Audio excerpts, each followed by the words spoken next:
All right, so today we're going to be talking about just the businesses that we have slash have tried to start and some of the business trends that we've seen and yeah.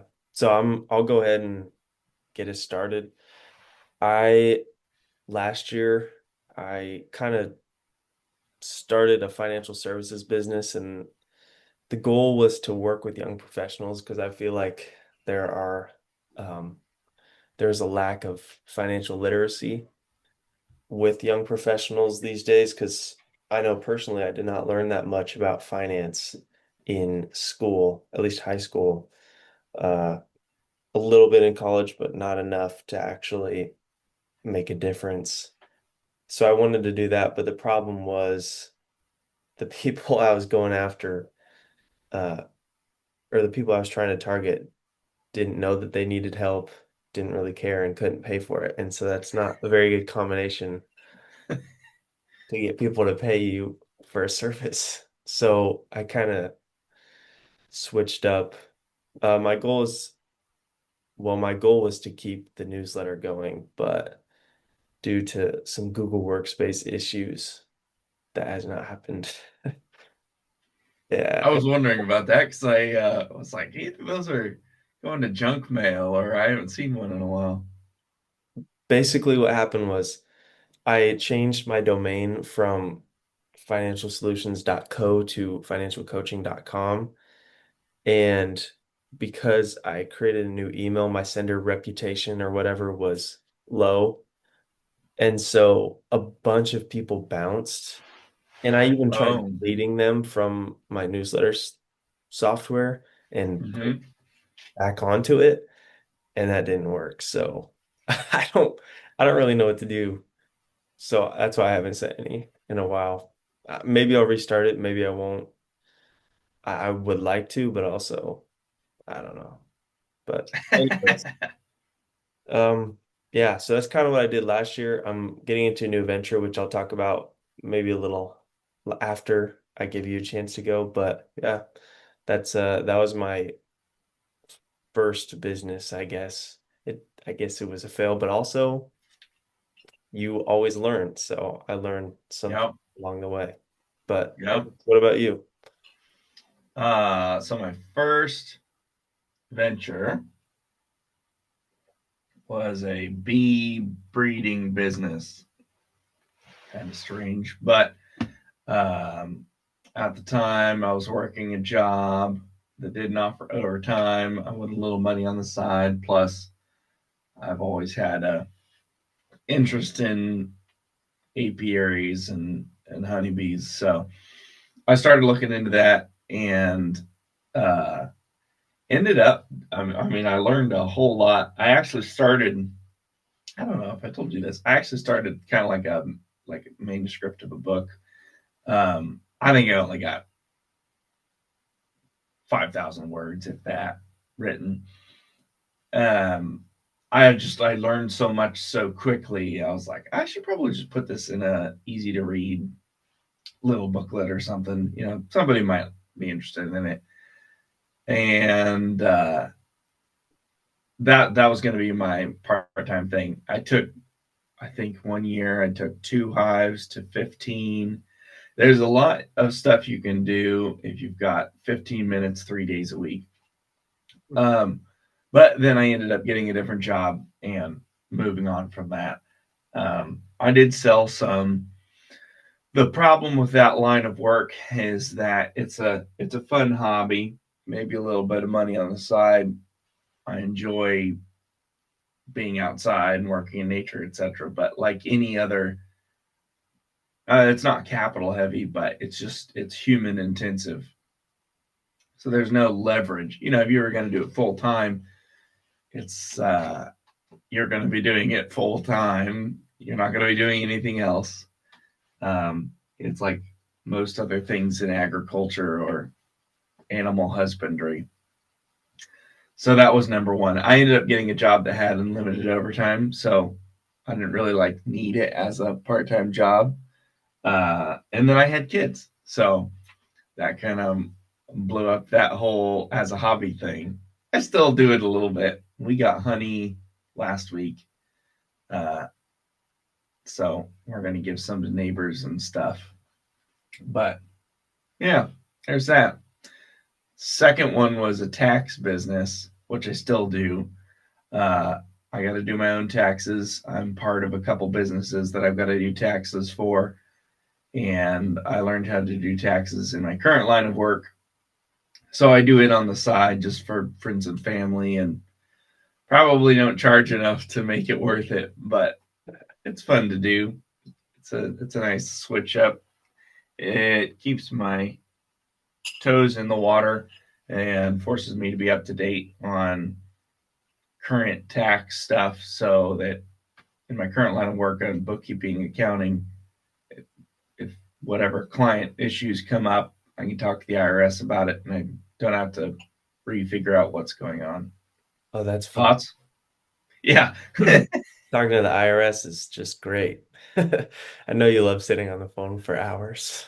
I love it. It's so good. I, Although I've gotten pretty good at the call at 8 a.m. That's when your optimal time is. yeah, that makes sense. Um, what's the coolest thing you've learned about bees, or what's the most interesting part of that business? Mm, I don't I don't know about the business, but I would say one of the uh, largest non-popular things, or the thing that I find that most people don't know about, is that people always ask, what about the bee population? Because they always hear on the news that the bee population is dwindling.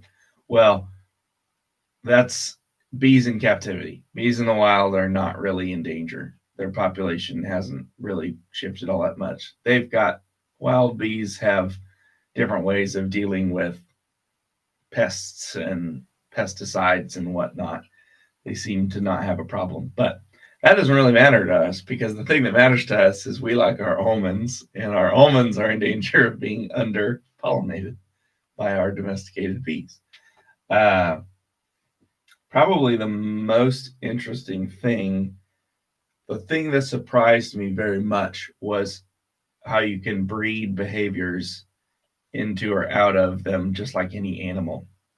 But it's on a super fast time scale because the life cycle of a queen bee is you can have her bred in 21 days, 21, it's been a while, 20 some days, roughly 3 weeks.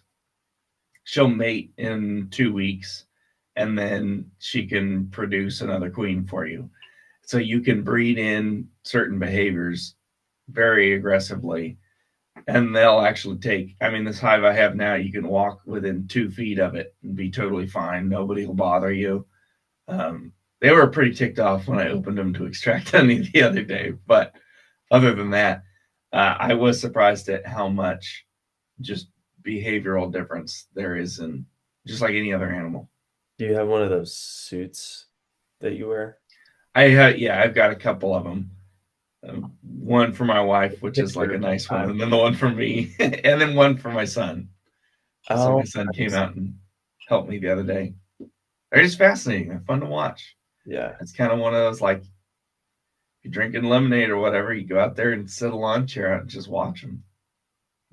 Yeah. So what was interesting a couple months ago when we were talking about bees is, as someone who has literally never done any research on bees at all, the fact that queens will grow up and then fight each other and then eat each other until one's left, I was like, dang, they're kind of feisty. That's kind of It's crazy. it's pretty aggressive. Yeah, they'll do what's called piping when they come out. I've got a video. I captured one while it was doing it. When they come out of their cell, they'll send a high pitched tweeting sound, and any other young queens in the hive will respond with the same sound, and they use it to go find each other, and then they fight to the death. It's pretty brutal. Did you capture the fight or just the piping? No, at the time I had removed all of the queen cells. That was a hive that I was actually breeding from. So I've got a couple of different methods, but this one was, I just overfed them, let them become packed in. They didn't have any room, so they were going to start making queens. It's their natural duplication method. And I have these little cages when they make a queen cell. After the first, I can't remember if it's a week or 14 days, they'll cap it off. And so they don't put a cage over it and like stick it into the side of the comb. So once she comes out, she's stuck in that cage. Hmm. Interesting. Mm-hmm. Yeah. Yeah, there are kind of three main ways to make money with bees: selling bees themselves, selling queens. Usually, if you're doing one of those, you're also doing the other, but not necessarily, or selling honey. I prefer the first one. It would be fun to do the second one, but it's a little more time intensive. That makes sense. Have you ever tried to breed some queens so that they'll fight and what? It's like cockfighting, but for bees. No. That's funny. Um, so for your tax business, what do you think of all the different ideas that Trump has had or suggested for removing income tax and all the just crazy things, not crazy necessarily, but different and interesting things that have been proposed?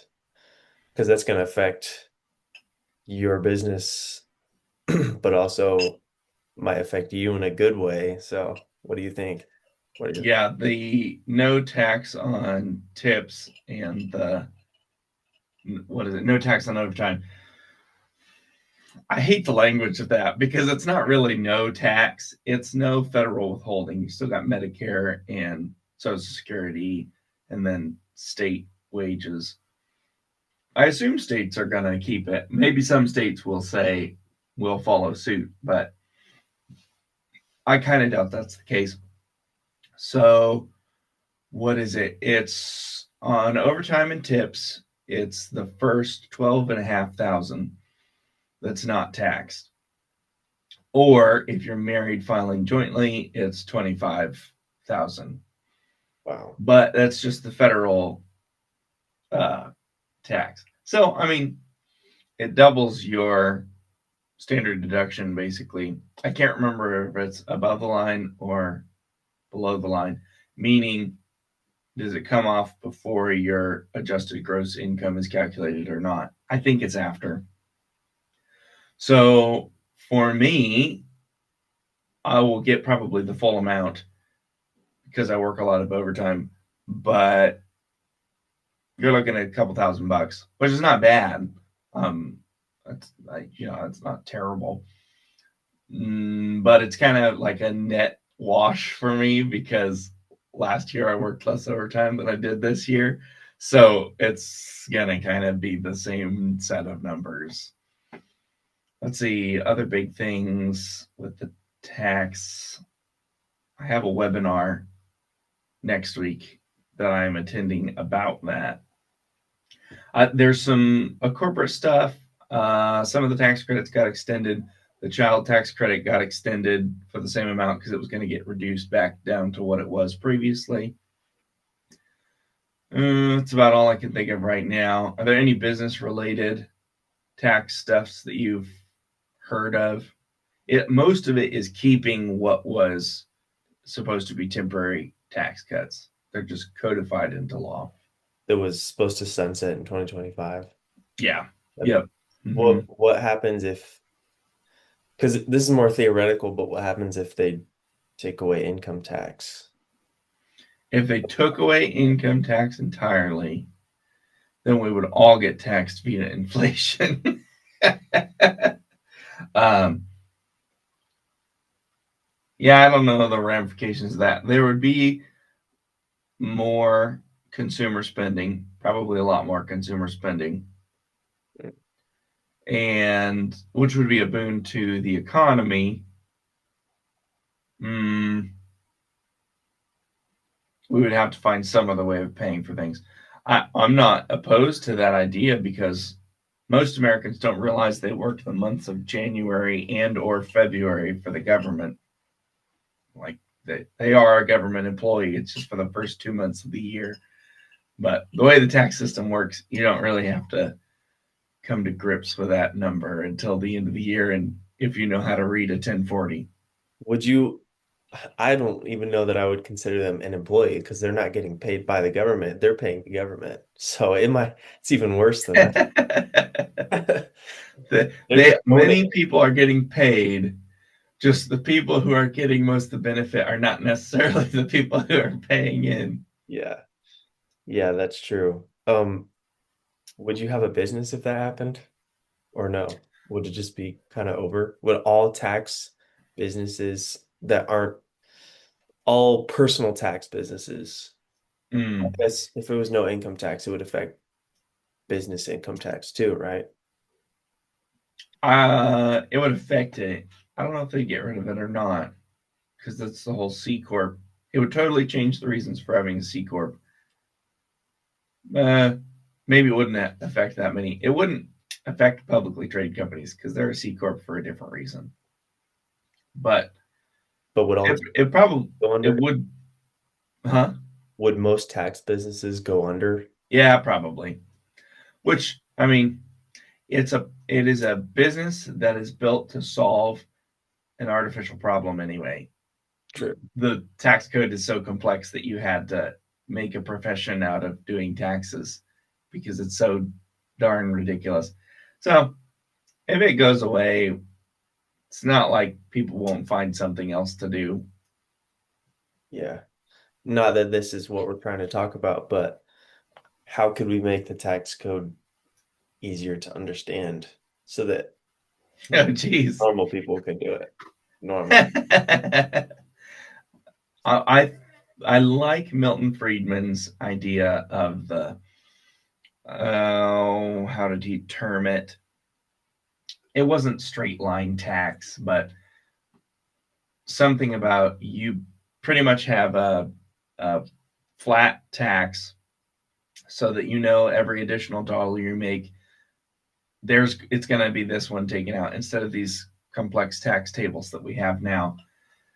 And at some point, that straight line goes below zero. So that's the equivalent of your tax refund. If whatever we decide is the federal poverty line, you're getting some back. Everything above that line, you're giving to the government. People who fall under that are getting their welfare. And Now, no I think deductions. the right, no deductions, just straight line. Yeah. I think the downside of that is I am of the opinion that perhaps welfare should be doled out because people who are not on welfare are bad with spending lump sums of money. So if it's paid out, if the return or whatever, if you're below the poverty line, is paid out in a lump sum, I don't know that we won't still be footing the bill for some people the second half of the year. Now, maybe if it's paid out monthly or quarterly, that solves that problem. I don't know. Yeah, that's I also don't like the idea of infantilizing adults. So well, maybe we just say, here's your lump sum return and good luck. I mean, yeah, I guess I don't like that idea, but the problem is adults, I'm an adult too, so I mean, I'm talking about in general, don't always make the best decisions, just like kids don't always make the best decisions. So I don't know that it's Yeah. necessarily a bad thing. If if all adults were maximally responsible, the government wouldn't be as big as it is anyway. Exactly. That is very true. Yeah. Okay, so tell me about your venture. Okay, so I am diving into the world of AI because it is a huge opportunity. Um, Basically, what I'm going to be doing is I'm going to be, the way I set it up, there's two phases. One is going to be like an audit of the business where we talk about like ethical values and responsible AI use. And so that way we can uh, figure out where they stand currently on like how much AI knowledge they have, and then what are their values. Then we'll do like a strategy session where we talk about opportunities for their company, We talk about potential risks of of implementing AI in their company, and then we talk about whether we align. I was working with my dad on like a framework for how to use AI responsibly. And so some of the things that we're trying to make sure people know is that people matter most, which means that people matter more than profits, productivity, and process. So whenever you're making decisions that have to do with AI, keep people in mind rather than just like, oh, this is going to make me 30% more efficient. Let me just lay off half my team. Yes, that might happen sometimes, but also you want to make sure that you're trying to empower your employees who might be laid off to learn more about AI so that they can go do whatever this would be over here instead of just losing their job. The second thing is making sure that you do have a framework and making decisions based on that framework, which is called values-based decision making. A third one is having accountability. So whenever an AI model does something, who's accountable for it? And then how do you keep them accountable for it? And then the last one is shoot. Oh, it was just like making sure that the decisions you're making are for long-term human flourishing rather than short-term profit. So if I'm making a decision to implement an AI solution, it's not just like how can I make the most money or save the most time right now, and yet I'm destroying the potential for generations down the road to do whatever it may be. It's like I'm keeping them in mind. And so I'm trying to build solutions that are going to promote flourishing down the road. Uh, so basically, that's the first part of it is doing an ethical audit. And then the second part is actually trying to implement solutions using low-code tools, which is like N8N, Zapier, Make.com. There's one workflow that we've already built. It's an onboarding workflow. I won't go into all the details, but basically, as soon as someone gets hired, a set of emails gets sent, their bio gets created through AI, their photographer gets scheduled, and the developer gets sent an email with the bio and um, the bio picture, so that way they can get onto the website as soon as possible. And then I also have some potential connections for some more clients, which I'll probably be meeting in 2 weeks or so, to talk more about like I think I think they're professional or they're home services businesses like HVAC and landscaping and stuff like that. And so that'll be more focused on how do we get scheduling set up to be automatic so that reminders are sent to the client, reminders are sent to the employee who's going to be on that project.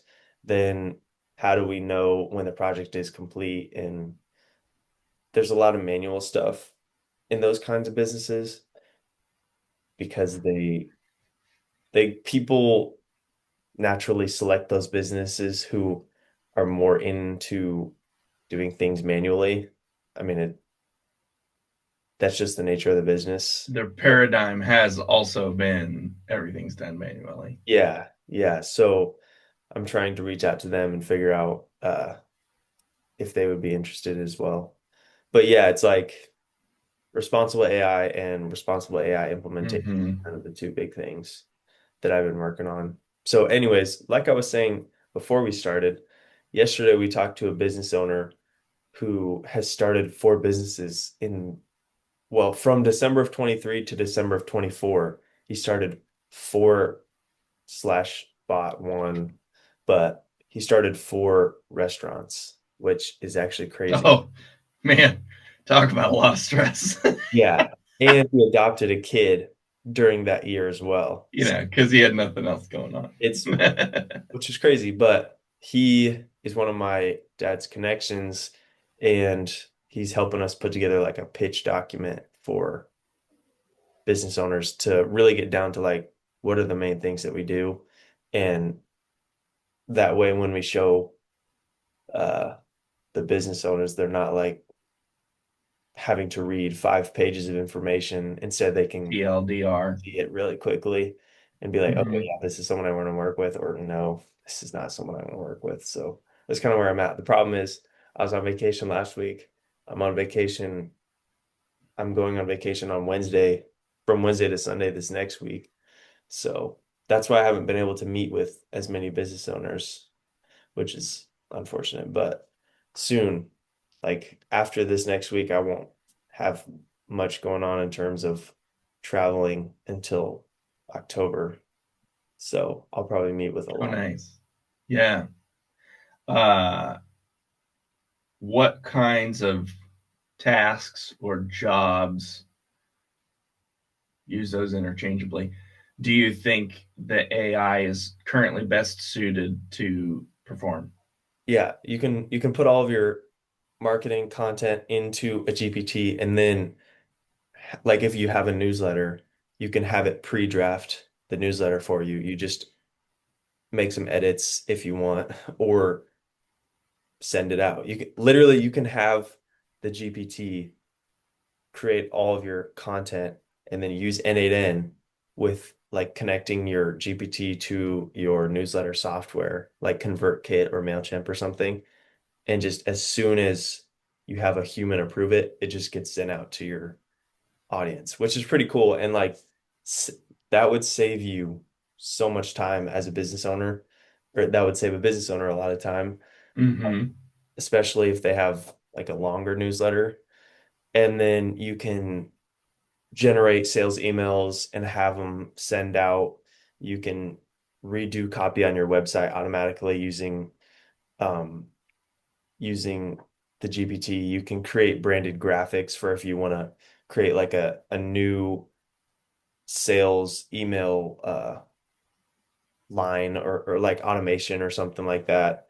If you want some different, or you can create social media graphics with captions and like trying to get engagement and stuff like that. So I think that that's a big one that I didn't even really focus on when I was talking to people about this original idea. But you could easily do that. Like I think it would save a lot of time for business owners who don't really do marketing because they don't know about marketing, Mm-hmm. but they know they probably need it. But Do you think, or in an age where most of your newsletters are written by AI, what do you think are keys to standing out from the rest of newsletters? In my head, I think email marketing, right? It's so easy, there's no cost to entry. It makes everything less valuable. I just ignore all the email marketings that I get. So, in the age where our advertising, our email marketing, our newsletters, they're all written by AI, and people identify this, it becomes so cheap and easy to make. How do you still stand out amongst what is probably going to be a very saturated market? I think one is just having good information. So there's going to be so many email newsletters that there's going to be so many trash email newsletters. Mm-hmm. And the thing is, even if you're using a custom GPT to create it, I feel like you still should have a human in the loop, um, because you want to make sure that what you're sending out is accurate, but you also want to make sure that it's high quality. So if a GPT creates something and you're like, okay, this sounds like a 4-year-old wrote this, don't send it out. But if the information that you are sending out is really high quality and like really piques people's interest. So if you're sending out like an investment newsletter or something and you're bringing up ideas that people haven't really thought of before, I think that's one of the ways that you stand out. Um, it is going to be hard for sure, but it's been hard. Like there's Right, people right. creating newsletters anyways that aren't AI, but just they're humans doing it. Mm-hmm. It's yeah. I mean, that's the question. I guess that's why the people who stand out make a lot of money because it's hard to stand out. Right. Yes. It's lots of newsletters that are total BS already, so it's just gonna amplify that a little bit. Yeah. What are you most excited about with implementing AI, either in your personal life or in business or both? Um, Probably spending less time on administrative work. Like I kind of have this. Okay. So it's always a balance between like I want to create AI systems for myself, but I also need to get the infrastructure of like onboarding clients and actually delivering the service to clients created. But I have an email assistant that I've created um, for myself. It's just not like it's like 90% of the way there, but it's not all the way there yet. So I haven't Mm, actually like set it to just start working. So I would say once I have the infrastructure for my business, like how I'm going to do certain things, how I'm going to specifically serve clients down, then I'm just going to start creating a bunch of automations for myself and then be like, hey, I created these for myself. Take those templates and just give them or implement them with other business owners. But I think that will save me a lot of time because like my email assistant can categorize emails and move them to different folders and then create drafts for me, which is like mm, most of the battle anyways. And then all I do is be like, just read it real quick. Okay, cool. Like that's a good enough response. I feel yeah. like so many people that I've been meeting recently have like two-word responses like sounds good or like thanks. I'm like, okay, well, that's pretty easy for AI to do. Just Yeah. someone says something, I'll be like, sounds good, thanks. And then I just send it or whatever. Uh-huh. But I think that's my favorite thing. In general, my what I'm looking forward to, and I've already experienced with just starting a business in general, like my own, is the control over my schedule. It's not always going to be flexible, and I know that I'm not really going into it being like, yeah, I'm going to have control over every hour of what I do, or I'm going to have flexibility in every single hour that I do. I can do whatever I want because, for example, on Thursday, I spent 7 hours creating or like rewriting and creating back end for my website. And so I really needed to get that done. And so it wasn't like, I had flexibility to go do other stuff. I had to get that done because I'm gonna start showing people soon. And so I want to make sure that's done. But I was like, hey, I'm gonna work on my website today, which was like a control thing that I have an issue with in general. So that was nice. And the biggest thing that I've noticed is like I can work from whenever, like 7 or 6:30 a.m. or 7 a.m. to like 4 or 5. And then after 5, I don't have to, and I still feel like I got a lot of stuff done. Whereas when I was working, I would work and then I would try to do stuff from 5 to 9. So I never really felt like I got anything done Mm-hmm. anytime with my wife either. Any quality time. Like I would be sitting there, but I wouldn't be present necessarily. So that that was a big thing for sure. That's been a big thing. Yeah. Yeah. Yeah. Getting your time back is pretty valuable. Oh yeah, for sure. I when I was talking to the business owner yesterday, he said that one of the things that I should do, especially because this is more of a time heavy business rather than a Yeah. sell a million products type of business, is give myself a time value. And right now I have to do everything, obviously, but as soon as possible, like kind of an arbitrary value, but also like how much do you value your time at? And then as Mm-hmm. soon as possible, or like I guess create a plan for what in the next year should I not be doing anymore because it's not Right. What can you backfill? So I'm gonna do that. But also, again, there's balance between like creating the infrastructure for my business and doing something like that that's a little theoretical and kind of strategy driven and doesn't actually Mm-hmm. be another client. So it's hard. Yeah. That's why people with money have consultants Yeah. help them do the strategy stuff that they don't want to do. Yeah, for sure. But no, I mean I've enjoyed it so far, but I've also went on vacation the week right after I stopped. So really this week has How been about you just do that as your business? That sounds great to me. sounds amazing. Only problem is I haven't done it before. Like a house. It's fine. It's Yeah. fine. Uh, Well, good. yeah. Anything else you got? Nope. Cool. That's the podcast for today. Again, if people want to reach out, they can go to jc.unscripted@gmail.com. Send us email. Yeah. Questions, concerns, content. We want to answer your questions, Yes. even if they're wrong. No stupid questions. There are stupid questions. So, anyways, that's the podcast.